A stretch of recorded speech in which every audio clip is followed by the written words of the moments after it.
दोस्तों अस्सलाम वालेकुम। उम्मीद है खुश हूंदो खैरियत सां। जीअं त अॼु मुख्तियार सीधी जो वॉल्यूम आहे 385 ऐं हीअ एल्बम 1992 जो रिलीज़ आहे ऐं हिन जो जेको डुप्लीकेट ॿियो फ़ोटो आहे उहो अवेलेबल न आहे ऐं हिन ते ई वीडियो ठाहियूं पिया। ऐं हिन में हिकिड़ो ख़ूबसूरत गीत आहे जेको एजाज़ बुरड़े जो कलाम आहे। एजाज़ बुरड़ो हिन जो पुराणो शाइर आहे, हिकु मीर अब्बासी।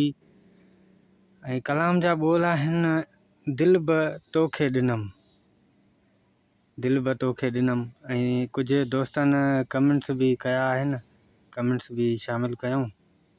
पहिरीं कमेंट्स आहे M production nice album, Ehsan Ahmed Solanki great album, Badshah Ahmed Solanki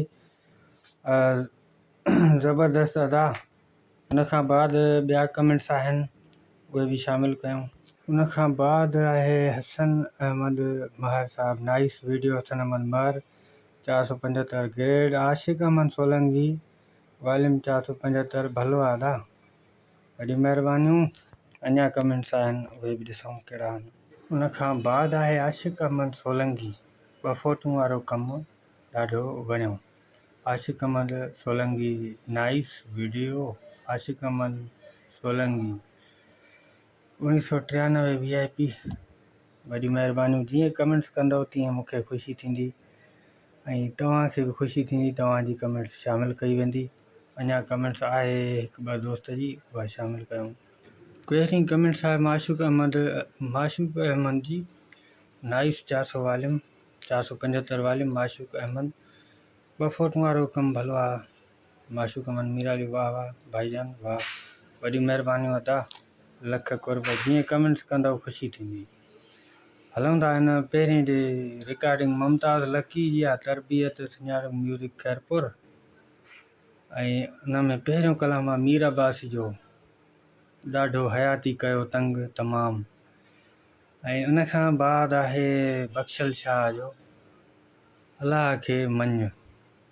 Mukhtiar सीधी जा पुराणा जेके गीत आहिनि न, कुझु माना मेलोडीज़ टाइप हूंदा आहिनि ऐं कुझु माना इश्किया टाइप। ऐं उन खां पोइ एजाज़ बुरड़े जो कलाम आहे दिल ब तोखे ॾिनमि। उन खां पोइ मुख्तियार कंबराणी जो कलाम आहे मूंखे सोना तूं कीअं छॾींदो। ऐं उन खां पोइ मुमताज़ बाबू जो कलाम आहे छो भला दिलदार अॼु रुसियो वञी पियो। उन खां पोइ शाइर आहे अरबेलो लाशारी, कलाम जा ॿोल अथसि उहा ॻाल्हि सुठी न आहे सोना। उन खां पोइ मीर मोहम्मद अब्बासी, कलाम जा ॿोल अथसि हिकु कर तूं जानी वए जुदाई करे।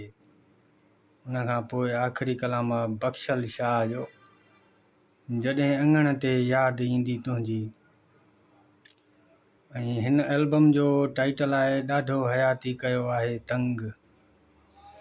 एल्बम कंप्लीट थी चुको आहे ऐं दोस्तनि खे गुज़ारिश आहे त वीडियो शेयर कनि ऐं वीडियो जेके बि ठाहिनि था वीडियो इंफॉर्मेशन फॉर वीडियो आहिनि। जिन्हनि दोस्तनि खे ख़बर न हूंदी आहे एल्बमनि जी, वॉल्यूमनि जी, साल जी, कहिड़ा कहिड़ा गीत आहिनि, उन्हनि जे हिसाब सां इहे असां कमु रखियो आहे त जीअं दोस्तनि खे ॻोल्हण में, कलाम ॻोल्हण, वॉल्यूम ॻोल्हण में सवलाई थिए ऐं दोस्तनि खे इहा ख़बर पए त हिन एल्बम में कहिड़ा गीत आहिनि, केतिरा गीत आहिनि, कहिड़नि शाइरनि जा गीत आहिनि। इन लाइ इहो कमु रखियो आहे। काफ़ी दोस्तनि पसंदि कयो आहे, लाइक कया आहिनि, शेयर कया आहिनि दोस्तनि। ॿिया जेके नवां दोस्त आहिनि उन्हनि खे बि इहा अर्ज़ु आहे त शेयर कनि, दोस्तनि पंहिंजनि ताईं पुॼाइनि ऐं वीडियो खे लाइक ज़रूरु कनि ऐं पंहिंजी क़ीमती राय लाइ असांखे कमेंट्स बॉक्स में पंहिंजी कमेंट्स मोकिलनि।